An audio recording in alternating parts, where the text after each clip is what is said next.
네, 안녕하세요. 육아 작가. 전찬호 작가입니다. 네, 오늘은 캐릭터에 대해서 얘기할 건데요. 잠깐, 캐릭터는 뭘까요? 캐릭터는 플롯과 캐릭터는 스토리의 양대 산맥 같은 건데, 작가님 생각하는 캐릭터는 뭘까? 되게 궁금하네요. 캐릭터가 뭘까 이렇게 물어보시면 인물이다. 인물이죠. 그쵸, 인물이죠. 네. 그쵸. 근데 그런 것 같아요. 그러니까 제가 지금까지 좋아했던 영화나 드라마의 캐릭터들이 너무 매력적이었는데, 제가 막상 제 스토리를 쓸 때 보면 캐릭터가 너무 매력이 없다. 남의 거는 되게 잘 보는데 왜 내 걸 이렇게 못 볼까? 이런 고민을 좀 많이 하게 되더라고요. 작가님도 그런 고민을 많이 해요. 물론이죠. 네. 그럼 그 고민을 극복하기 위해서 어떤 노력 같은 걸 하시는 게 따로 있나요? 캐릭터랑 음. 플롯 같은 경우는 뭐 작가로서의 핑계일지는 모르겠지만 네. 이제 약간 짧은 이불 같은 생각이 들어요. 그래서 목이 추우면 끌어당겨면은 발이 춥고 네. 발이 시려서 내리면 음. 목이 추운. 뭔가 그 캐릭터랑 플롯이 충돌을 한다는 얘기죠. 네, 그렇죠. 캐릭터와 플롯이 그러니까, 약간 네. 그런 서로 짧은 이불의 그러니까 예를 양끝까지. 들어 플롯 위주로 다 가다 보면 캐릭터가 많이 약해지죠. 플롯을 살리려고 하면 캐릭터가 그쵸. 약해지고 이제 네. 거기서 이제 캐릭터를 어떻게 좀 더 입체적으로 표현을 하고 이제 그렇게 하려다 보면 아무래도 플롯이 네. 약해진다기보다는 좀 산만해지는 느낌? 그렇죠. 그러니까 예를 들어 지금 예전에는 그 하이 컨셉 헐리우드 무비들이 네. 굉장히 인기 있고 재미가 있었잖아요. 뭐 그건 대부분 다 플롯 위주였고, 근데 어느 순간부터 그 플롯들이 되게 뻔해지면서, 근데 그 비슷한 플롯으로 만들어졌을 때 이제 사람들이 이미 봤던 거기 때문에 잘 그 플롯에 익숙한 사람들은 지루해지고, 그러다 보니까 이제 사실 캐릭터 중심의 스토리텔링이 그래서 발전한 것도 한, 제가 생각할 때 20년 전부터 발전했다고 저는 생각이 들고, 우리가 봤던 뭐 다양한 시트콤이나 드라마들이 보면은 캐릭터가 엄청 저는 미드를 얘기하는 거예요. 엄청 살아있거든요. 그래서 저는 그때 느꼈어요. 아, 저 사람들이, 그러니까 저는 이제 그 플롯 위주의, 전형적인 플롯 위주의 하이 컨셉 영화들이 헐리우드에서도 지금 고전을 면하지 못하고 있거든요. 사람들이 잘 안 보니까. 네. 그리고 새로운 이야기가 안 나오니까 재미가 없어요. 그래서 캐릭터 중심으로 넘어가는데, 그렇다고 플롯을 다 버릴 수는 없지 않는가? 그러면 저는 캐릭터만 가지고 어떻게 저렇게 이야기를 밸런스 있게 재미있게 끌고 갈 수 있지? 물론 이거는 나중에 캐릭터 곱하기 플롯, 캐릭터와 플롯의 결합 시간에 우린 얘기를 할 거지만, 그런 고민을 하게 되거든요. 그래서 방금 말씀하신 것처럼 그 두 개가, 캐릭터와 플롯이 정말 팽팽하게 그런 관계를 갖고 있지 않을까, 이런 생각을 많이 하게 되었거든요, 저도. 네. 네. 캐릭터와 플롯의 관계에 있어서 어떤 조율을 하는 그런 것들이 혹시 있으신가요?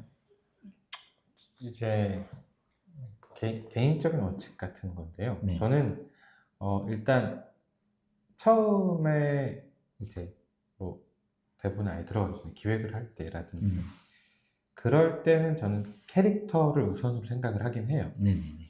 저는 이제 캐릭터 없는 이야기는 불가능하지만 네.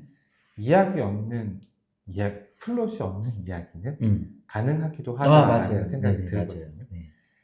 그러니까 아예 플롯이 너무나 없다고 하는, 없다고도 표현할 수 있는, 혹자는 있다고 얘기할 수 있겠지만 뭐 예를 들어서 캐릭터만 있는 고독한 미식가, 네.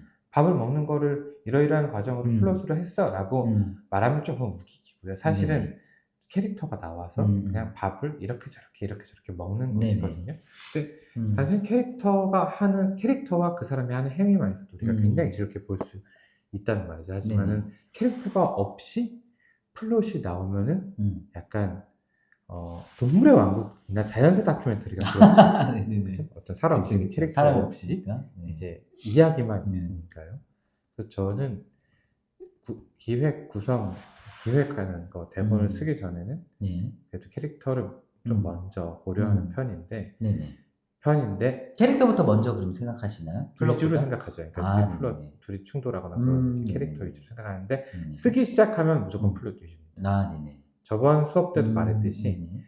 캐릭터를 표현하는 장면과 음, 그리고 플롯에 방해가 되는 장면, 음, 이제 둘이 서로 붙으면은 저는 음, 그러니까 캐릭터를 표현하는 장면을 버려요. 네네. 플롯에 음, 도움이 안 된다면, 음, 플롯에 도움을 주지 못한다면 그 음. 장면은 버려버립니다. 네. 그러니까 쓸 때는 플롯 음, 위주, 음, 그리고 처음에 쓰기 전에는 음, 캐릭터 위주. 네네. 이렇게 하는 게 저는 가장 좋아요. 저한테. 맞아요. 제가 좋아하는 영화 중에 그레타 거익이라는 감독, 여자 작은 아이스들을 만들었던 네네. 감독이 만든 프란시스 하라는 영화 혹시 보셨나요? 아, 흑백 영화인데, 이것도 거의 플롯이 없다는 느낌? 네. 캐릭터만으로도 끌고 가는데, 되게 재밌어요. 그 한 여자의 어떤 일상적인 이야기들. 예전에 홍상수 영화도 플롯이 거의 없지 않았을까요? 회전 플롯 같은 게 있었죠. 아, 돌고 그러네요. 도는 이야기. 네, 근데 인물을 따라가는, 네, 회전 플롯이라고 얘기하잖아요. 네네. 근데 저는 궁금한 게 이제 결국에는 저는 캐릭터를 그럼 어떻게 구축해 나가는가. 네. 그러니까 이제 자기만의 노하우가 각자 있을 것 네. 같아요. 뭐 예를 들어 저 같은 경우에는 일단은 인간이 무엇인가라는 것 고민부터 시작해서 네. 그러니까 칼 융이 말한 무의식과 의식의 경계선. 그래서 우리는 의식적인 뇌에서는 계속 각자 자기의 살아온 경험을 바탕으로 살아가지만 그 무의식 안에는 더 큰 범위가 있는 것이고 그게 뭐 집단 무의식일 수도 있고 인류 무의식일 수도 있고 결국에는 플롯을 통해서 그 무의식이 의식 세계로 넘어오면서 자아를 발견하는 게 모든 스토리의 저는 근원적인 구조라고 생각하거든요. 그래서 이제 제가 캐릭터를 처음에 설정할 때는 물론 이 의식적인 세계의 설정들을 물론 세팅을 하지만 그 안에 얘가 갖고 있는 그 무의식적인 것은 무엇일까라는 걸 고민을 많이 하고 이게 많이 드라마에 직접적으로 드러나지 않아도 어떤 영향을 줄까? 얘가 말과 하는 행동이나 선택에 있어서 그런 거를 좀 고민하는 편인데 작가님은 어떠세요? 이런 무의식적인 부분을 좀 많이 생각하시는. 칼 구스타프 융까지는 안 들어가요. 아, 네. 구스타프. 예, 예. 그래도 뭐 네. 비슷하게. 예. 그렇죠. 아무래도 음, 그걸 무의식으로 표현하든 뭐 음, 트라우마 음, 같은 것도 저희가 설정을 해서 네, 네, 네. 다루기도 하고 음, 뭐 성격적인 부분들, 음, 기질들 이런 음. 것들은 드러나진 않지만 네, 네. 그런 것들은 그러니까 음, 어떤 그런 것 우리가 이제 의식 표면에 드러나는 대사나 행동으로 드러나는 것 네, 이외의 네. 모든 것들은 음, 일종의 나무의 뿌리라고 생각을 해요. 네, 네. 뿌리가 단단해야 나무가 크게 자랄 수 있다. 음, 하지만 그 뿌리가 음. 밖에 드러나서 우리 눈에 보이면 그 나무는 안 죽은 되지. 거다. 안 되지. 징그러워. 그렇죠. 징그러운 게 아니라 나무가 당장 안 좋죠. 아, 그렇죠, 그렇죠. 그렇죠. 맞아요. 그거 드러내면 안 된다. 이게 되게 좋은 네, 말이네요. 드러나면 안 되는 예, 거죠. 예. 그 뿌리 자체가 드러나면 안 된다. 그렇죠. 그러면 이제 뭐 모든 작가들이 아마 이제 자기의 캐릭터를 문제적 인간으로 설정을 하잖아요. 네, 네, 그거는 당연한 거죠. 그렇죠. 우리가 완벽한 인간은 별 관심이 그래서 없으니까. 평범한 인간의 음. 이야기도 뭐 맞아요. 시간을 들여서 네네. 좀 그러니까. 그러면 그 문제를 설정할 때 네. 어떻게 접근하는지 이런 것도 좀 궁금해요. 모든 캐릭터는 문제가 있어야 되잖아요. 네. 너무 완벽하면 사람들은 관심이 없고 이 네. 이야기가 진행이 되지 않으니까 어떤 문제가 있어야 문제를 해결하기 위해서 주인공이 움직이게 되죠. 그런데 작가님은 보통 많은 작가들이 작가 지망생 아니면 공모전에 내는 사람들의 작품을 읽어봤을 때 문제가 없어. 많이 없어. 얼마 없어. 문제 얼마 예, 문제가 얼마 없어. 그래서 얘가 왜 이걸 움직이는지도 모르겠어. 이런 경우가 많거든요. 그래서 문제를 어떻게 설정하시는지. 이건 인물의 트라우마 같은 거랑도 관련이 있는 걸까요? 그쵸. 관련이 있죠. 그러니까 어떤 트라우마가 있고 네. 그걸로 인한 어떤 두려움이 있어서 그것을 되게 오랫동안 내재되어 있었던 네. 경우도 있고 네. 지금 당장 어떤 네. 상황에서 문제가 있을 수도 있고 그러니까 보통 이제 그 네. 심리학에는 실제적 자기와 이성적 자기의 괴리가 있을 때 그걸 문제라고 한다. 네. 그래서 그 괴리를 좁히기 위한 방향으로 이동한다. 네. 이렇게 얘기를 하거든요. 네. 저 같은 경우는 트라우마가 있는 주인공 그리고 그 트라우마로 인해 현재 어떤 두려움을 계속 갖고 있어서 현재 자기 앞에 벌어진 현상들, 이야기들을 잘 풀어내지 못하고 있고 뭔가 갇혀 있다. 갇혀 있기 때문에 촉발적 사건이 그래서 필요한 거고 결국 이 이야기 전체는 그 두려움을 갖고 있는 사람이 어떤 또 욕망을 갖고 있을 거 아니에요. 네. 그 두려움과 욕망 사이에 팽팽한 긴장감이 있는 거고 그걸 기반으로 이제 스토리를 진행을 하거든요. 네. 그래서 저 같은 경우에는 캐릭터를 설정할 때 두려움과 욕망을 먼저 설정하고 시작을 네. 하거든요. 네, 뭐 작가님은 어떻습니까? 말씀을 들으니까 그 김수영 시인의 그 시 어느 날 고궁을 나오면서가 네. 떠오르네요. 네. 우리 있죠? 나는 왜 사소한 일에도 분개하는가?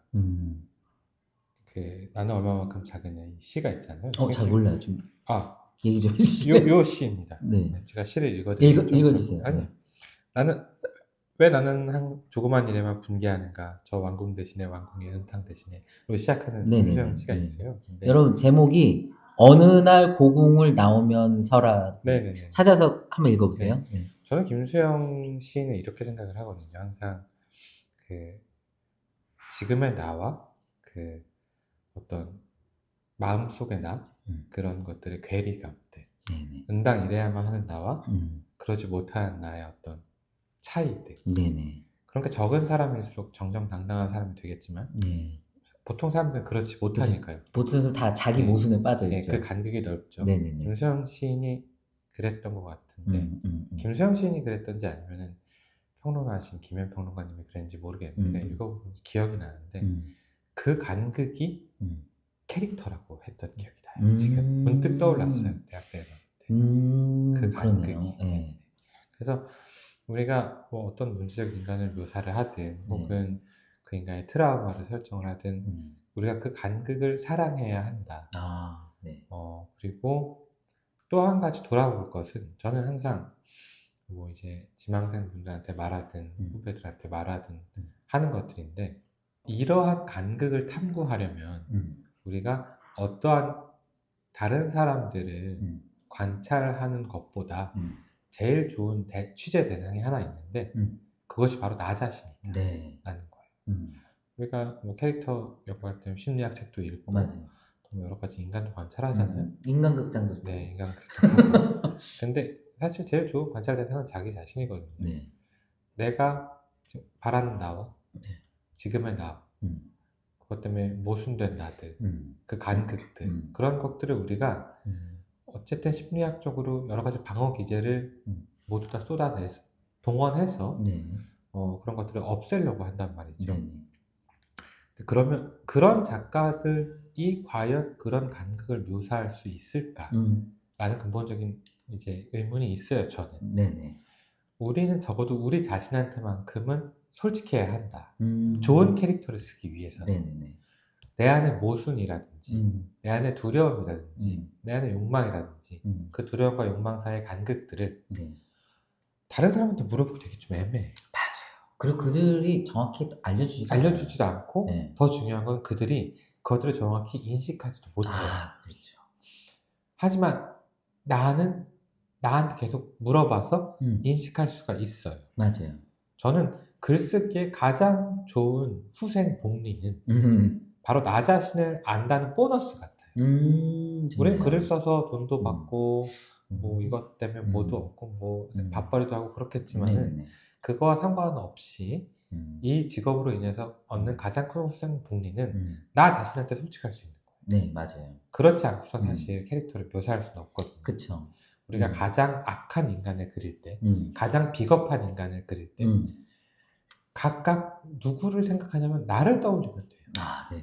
내가 얼마나 비겁한 존재, 내가 그때 얼마나 비겁하게 굴었는가, 얼마나 찌질하게 굴었는가, 내가 그때 얼마나 악하게 굴었는가, 내 안의 악, 내 안의 비겁함 이런 것들을 돌아보면서 할 수 있어야 하죠. 그래야지 저는 아까 말씀하신 문제적 인간이든 트라우마든 어떤 그런 간극이든 그런 것들을 좀 구체적으로 묘사할 수 있지 않을까. 그래서 작가들이 캐릭터를 처음 설정할 때 그 문제적 인간을 만드는 게 그렇게 어려웠던 것 같아요. 일단 자기 자신부터 시작을 했어야 되는데 자기 자신부터 시작을 하지 않다 보니까 자꾸 어떤 캐릭터를 만들고 외피적인 거, 껍데기인 걸 자꾸 채워나가는 그런 방식으로 담배를 물고 다닌다는 알사 알사탕? 불을 붙이지 않는 담배를 물고 다닌다는 질문 맨날 이제 껌을 씹는다라는 네네. 그런 데 집중을 하죠. 맞아요. 그런 것들은 중요하지 않습니다. 네. 내 안에 비겁함을 돌아봐야 된다는 거죠. 그러니까 그래서 저는 그 수강생들한테 에세이하고 일기를 좀 많이 써봐라. 네네네. 예, 평소 좋죠. 자기 네, 자신과 맞아요. 솔직한 소통을 네, 맞아요. 많이 해보는 게 네. 중요하다 하거든요. 그리고 이제 저는 이제 저 같은 경우에는 처음에 캐릭터를 설정할 때 트라우마, 그다음 딜레마, 네. 그다음에 카타르시스. 네. 네, 이 세 개를 무조건 설정하고, 왜냐면 이 세 개가 연결돼 있거든요. 맞아요. 결국 그 트라우마를 가진 인간이 이 스토리를 진행하면서 어떤 딜레마를 겪고, 결국엔 그 딜레마를 극복해서 카타르시스까지 가는 거거든요. 그래서 이 세 개를 연결하는 게 되게 중요하다. 저는 이렇게 생각을 하는데, 뭐, 작가님도 그렇게 설정을 보통 하고 시작하시나요? 저는 막 철두철미한 사람이 아니라서 그런 것들을 딱 칸에 넣어서 설정을 못하지만 얼추 하는 것 같아요. 안 네네. 할 수는 없겠죠. 왜냐면은 그쵸. 결국 이야기의 결말은 항상 주인공이 네. 저번 플롯 시간에 말씀을 드렸던 것 같아요. 네. 그러니까 자신한테 당면한 외적 갈등을 해결하기 위해서는 네네. 기존의 나 자신으로 될 수가 없고 네네. 이제 캐릭터가 가지고 있는 어떤 자신의 내적 갈등을 네. 해결하여서 네. 더 트라우마를 극복한 혹은 네네. 성장한 캐릭터가 캐릭터만이 네네. 이제 그 외적 갈등을 최종적으로 네네. 극복할 수 있다라는 관점에서 네. 이제 아무래도 캐릭터가 트라우마, 그 다음에 딜레마 말씀하셨고요. 네네. 그 다음에 카타르시스 말씀하셨잖아요. 네네. 그런 것들은 미리미리 설정을 해놓는 게 중요하겠죠. 네네. 자, 그 보통 이제 또 제가 세팅하는 거는 이제 조금 더 디테일하게 들어가면 이 주인공이 감정적 상처. 네. 그러니까 이 트라우마를 갖게 된 이유가 있잖아요. 네. 원인. 그걸 세팅을 하고 네. 그 원인으로 인해 어떠한 감정적 상처를 겪었는지, 지금도 겪고 있는지, 그걸로 인해 또 반사적으로 어떤 두려움을 갖고 있는지, 그리고 그걸로 인해 감정의 보호막, 이 사람이 갖고 있는 감정의 보호막이 분명 결함, 문제적 행동과 나쁜 습관, 부정적인 관점과 부정적인 태도, 잘못된 자기의 신념, 이런 것들이 감정의 보호막이 돼 있고, 아까 그 심리학적으로도 말씀하셨지만 자기 방어. 네. 네, 분명히 자기 방어가 있거든요. 근데 자기 방어가 되게 일반적으로 모든 사람들은 자기 방어를 하면서 살아요. 그렇죠. 네, 저도 그렇고 누구나 그렇죠. 그쵸. 건드리면 안 돼요. 선이 안 돼요. 근데 그 자기 방어가 구체적으로 어떤 거고, 어떤 종류가 있는지는 인터넷에 심리학 자기 방어 치면 다 나오거든요. 저는 그것도 다 좀 체크해 놓고, 내 주인공은 이런 자기 방어를 갖고 있구나. 그럼 이런 자기 방어적인 행동을 어떤 걸 하는가. 그런 것들을 이제 설정을 하죠. 그 살아온 과정 속에 있어서 어떤 트라우마와 현재 나를 완전히 분리시킬 수가 없거든요. 네. 항상 인과관계가 있고. 근데 그렇기 때문에 이제 감정적 상처, 공포, 감정의 보호막, 결핍된 욕구, 잘못된 믿음, 그럼에도 이 캐릭터는 어떤 매력이 있는지, 그 매력은 또 다른 파트에서 얘기를 하겠지만, 이런 것들을 다, 그래도 주인공과 좀 메인 보조 인물 정도는 좀 세팅을 하고 가거든요, 저는. 네. 작가님은 어떻게 하시는지요? 마찬가지인 것 네네네, 같아요. 네네. 그런 세세한 지점들을 이제 구상을 하고 캐릭터를 입체적으로 조형을 해가는데, 네네. 저 같은 경우는 이제 그런 식의 입체감을 주는 이제 캐릭터들을 네. 극 안에서, 물론 극마다 다르겠지만, 뭐 2명, 3명, 긴 드라마의 경우도 2명, 3명, 4명 정도까지만 하는 것 같아요. 모든 인물이 그렇게 하면은 네. 그게 너무 풍부해지고 복잡해지기 때문에. 그걸 다 넣을 수가 없죠. 네, 넣을 수가 없고. 네. 이제 우리가 소위 말하는 서브플롯에서 기능하는 네. 이제 서브 캐릭터들 같은 네. 경우에는 아무래도 어떤 성격과 네. 이제 목표 네. 정도만은 주죠. 네. 성격 거기서 목표. 이제 좀 더 이제 뭐랄까요? 음. 능동적으로 움직이는 캐릭터들, 네네. 주요 캐릭터들 같은 경우는 이제 트라우마와 음. 이제 방어 기제들, 그래서 그들이 왜 이렇게 되었는가 정도는 세팅을 해주면 인물이 변하죠. 결국 변하느냐 변하지 않느냐의 문제 같아요. 네네. 트라우마를 지닌 인물들은 변해야 돼요. 그쵸. 극에서 네. 좋은 방향이든 나쁜 방향, 소위 흑화를 네네. 하든. 네네. 근데 모든 이제 편의점 아줌마까지 변할 수는 없으니까. 편의점 네, 왜냐면 우리 그리고 정말 그 드라마 본 사람들이 어이가 없을 것 많이 같아요. 많이 갑자기 분들 있죠. 뜬금없지 왜 저 아줌마 네. 변하지? 아니 근데 간단하게 변할 수도 있을 것 아, 같아요. 그렇죠. 옛날에 네. 강도로 당했는데 그때 맞아요. 했던 네, 거지. 맞아요. 어떻게 주인공을 해가지고 마지막에 한번 네네네. 이런 건데 네네. 유쾌하게 네네네. 조연 캐릭터들의 성장을 음. 보여줄 수 있을 텐데 네네. 그러지 못한다면 그냥 서브 플러스 기능하는 목적성을 가지고 성격을 가지고 행동하는 네네. 캐릭터들. 음. 근데 근본적으로는 캐릭터라면 트라우마를 갖고 있고 네네. 트라우마가 됐든 뭐가 됐든 그런 것들을 갖고 있고 변한다. 이런 건 되게 중요한 포인트 같습니다. 말씀해 주신 것처럼. 지금 또 얘기하니까 확 떠오른 게 일단은 드라마는 인물이 되게 많잖아요. 네. 저는 근데 그 단계가 궁금해요. 그러니까 중요 인물을 정하고 네. 또 보조 인물을 정하고 네. 그다음에 또 주변 인물도 정하시잖아요. 네. 근데 이제 점점점 그럼 주변 인물은 어떤 접근법에서 세팅을 하는지, 그러니까 그냥 뭐 필요에 의해서, 그 어쨌든 그 기여를 해야 되잖아요. 그 드라마에서. 네. 그렇게 뭐 이제 세팅을 하시면서 얘는 어디까지만 줘야 되나 뭐 복잡할 것 같아요. 그래서 어떻게 접근법 좀 알려주시죠. 시리즈 드라마를 쓰시는 분들께서 이제 캐릭터들을 우리가 처음에 주요 등장인물 혹은 등장인물에서 쭉 적거나 혹은 네. 뭘 써가면서 등장인물 이제 어디까지 만들어야 되냐, 몇 명을 해야 되냐 이런 고민들 네네. 아시죠? 그런 것들인데 저도 사실 처음에는 이제 그게 등장하는 순서대로 그냥 썼던 것 같아요. 네. 맨 처음에는. 혹은 그 전에 이러이러한 가족이 있겠지. 네. 얘한테도 가족이 있겠지 해서 일단 만들어 놓는 경우도 왕왕 있었어요. 네네네. 근데 지금은 이제 한두 편, 두 편, 세 편 하다 보니까 네네. 이런 인물들, 예를 들어서 뭐 어떤 캐릭터의 가족의 아빠, 엄마가 다 있으면 이분들은 한 번도 안 나올 가능성이 있겠다. 네네네. 한 번 나오겠다. 이런 건 이제 아예 처음부터 이제 빼놓죠. 네네. 이제는 슬슬 어느 정도 예상이 되고 네네. 그러니까 그래서 지금은 좀 약간 기능적으로 이제 플롯에 이제 역할을 할 수 있는 캐릭터만 넣으려고 노력은 해요. 근데 그게 이제 아무래도 우리가 처음부터 좀 발상을 자유롭게 가면서 썼을 때의 그런 어떤 발상의 막 자유로움 이런 것들을 좀 제한하는 건 있겠죠. 네네네. 네, 근데 그럼에도 불구하고 이제 근데 사실 공모전 준비하시는 분들은 그거를 많이 따지진 않으셨으면 좋겠어요. 네. 제 생각에. 왜냐면은 실제 제작을 할 때 등장인물들은 그대로 개런티와 연결이 되기 때문에 우리가 함부로 막 숫자를 늘릴 수는 없죠. 그렇죠. 근데 공모전은 대부분 이제 그게 필요 없으니까 그런 것들을 우리가 따질 필요는 없으니까 늦회 중요한 거는 처음에 자유롭게 늦회 주요 등장인물이 가장 중요하니까 역할을 빼앗기면 안 되고 주인공이 혹은 주요 등장인물들이 맞아요. 자신의 역할을 영토를 빼앗기면 안 되는 주변 인물이 한없씩 그 주변 인물의 세계가 한없씩 확장되다 보면 주인공의 세계가 축소가 되고. 그렇죠. 주인공을 쓰기 제일 어려워요. 주변 인물들은 쓰기 쉬워요. 아, 그래요?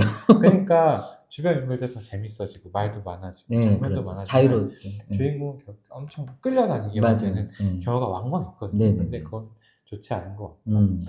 근데 그럼에도 불구하고 이제 좀 자유롭게 쓰셨으면 좋겠지만은 반드시 중요한 것은 만약에 뭐 공모전 기준으로 해서 미니 시리즈 공모전 기준으로 해서 대본 2개 혹은 뭐 최종심까지 해서 4개를 썼을 때 한 번 나오시는 캐릭터, 한 번 나오는 캐릭터 혹은 뭐 이제 일회성 이렇게 막 지나가는 사람 같이 일회성 캐릭터, 어쩌다 한 번 들른 가게에서 나오는 아주머니 이런 분들의 대사는 줄이는 게 맞다.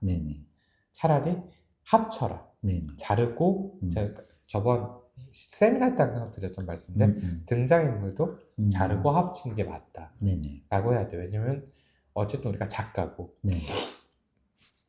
책임감 있게 이 플롯을 진행시켜 나가기 위해서는 모든 행동과 대사가 그래도 메인 플롯에서 거기 얽혀 있어야 되거든요. 우린 그것을 다 통제해야 된다. 막 실제 일상생활처럼 막 이 사람이 이 말하고 저 사람이 저 말하는 세계는 아니니까요. 그래서 일단 공모전 준비하시는 분들께서는 자유롭게 쓰시되 수정할 때 다 지우시면 될 것 같습니다.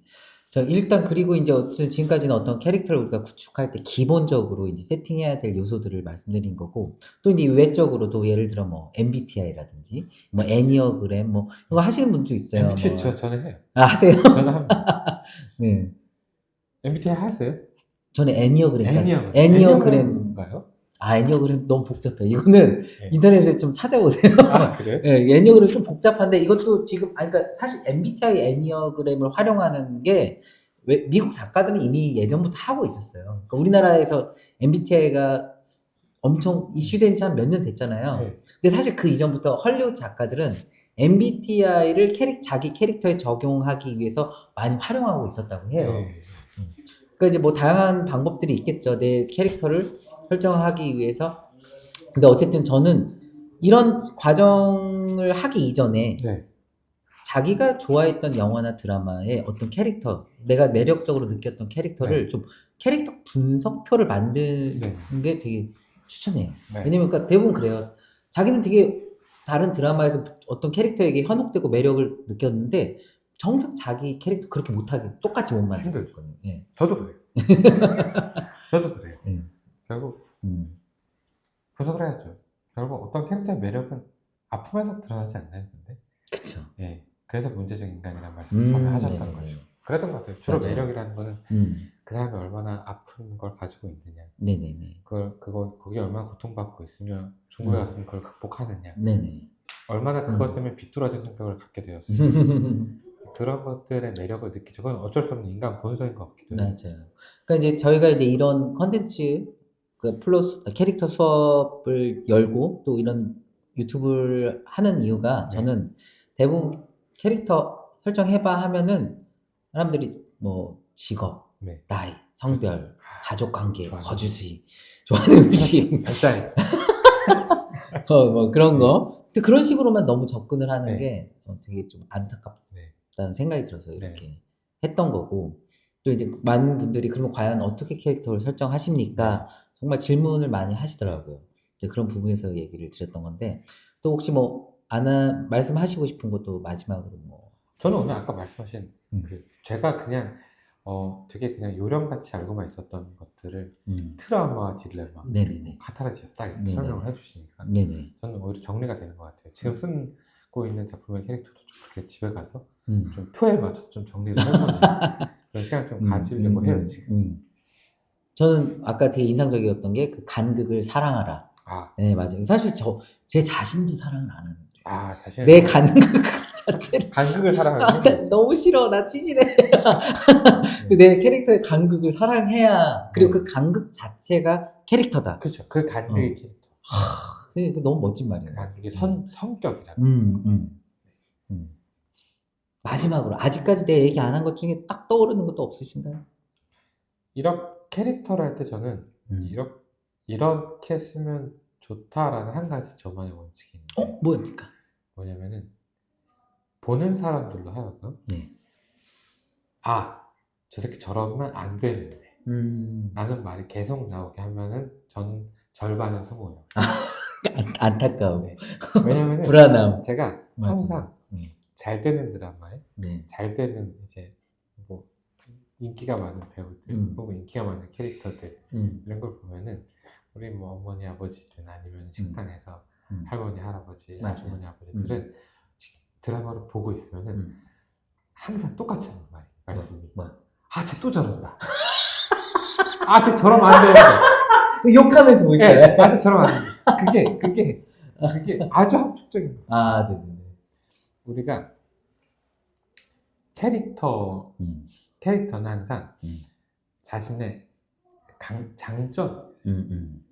자신의 강점이 있는데 그것으로 하여금 결국 파국을 맞게 돼요. 네네네. 그렇죠? 그게 아주 옛날부터 있어요. 그쵸.